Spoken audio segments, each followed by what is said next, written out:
सिर्फ पुतिन ही नहीं, जेलेंस्की भी आ रहे भारत। अमेरिका से ट्रेड वॉर के बीच बढ़ रहा हिंदुस्तान का ग्लोबल दबदबा।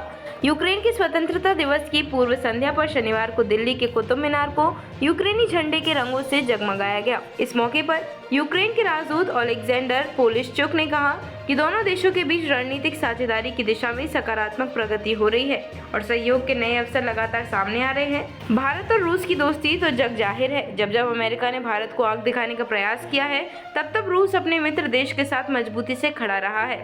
रूस के संग युद्ध लड़ रही यूक्रेन के साथ भी भारत के संबंध संतुलित है।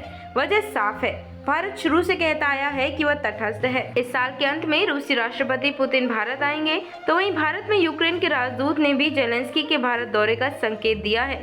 शनिवार को भारत और यूक्रेन के रिश्तों की नई तस्वीर देखने को मिली। दिल्ली का कुतुब मीनार यूक्रेन के स्वतंत्रता दिवस की पूर्व संध्या के मौके पर यूक्रेनी झंडों के रंग से रोशन हुआ। यूक्रेन के राजदूत ओलेक्जेंडर पोलिशचुक ने कहा है कि भारत और यूक्रेन के बीच भविष्य की रणनीतिक साझेदारी की दिशा में काम तेजी से आगे बढ़ रहा है। उन्होंने बताया कि प्रधानमंत्री नरेंद्र मोदी ने यूक्रेन के राष्ट्रपति वोलोदिमीर जेलेंस्की को भारत आने का न्योता दिया है और दोनों पक्ष फिलहाल तारीख तय करने पर काम कर रहे हैं। राजदूत ने कहा कि राष्ट्रपति जेलेंस्की का भारत आना दोनों देशों के रिश्तों के लिए बड़ी उपलब्धि होगा। पुतिन का दौरा ऐसे समय में होने जा रहा है जब अमेरिकी राष्ट्रपति डोनाल्ड ट्रंप ने रूस से तेल खरीदने को लेकर नाराजगी जताई है और भारत पर टैरिफ 50% तक बढ़ा दिया है। भारत ने ट्रंप की इस कार्यवाही को तर्कहीन बताया है। विदेश मंत्रालय ने कहा कि यह फैसला अनुचित, बेवजह और तर्कहीन है।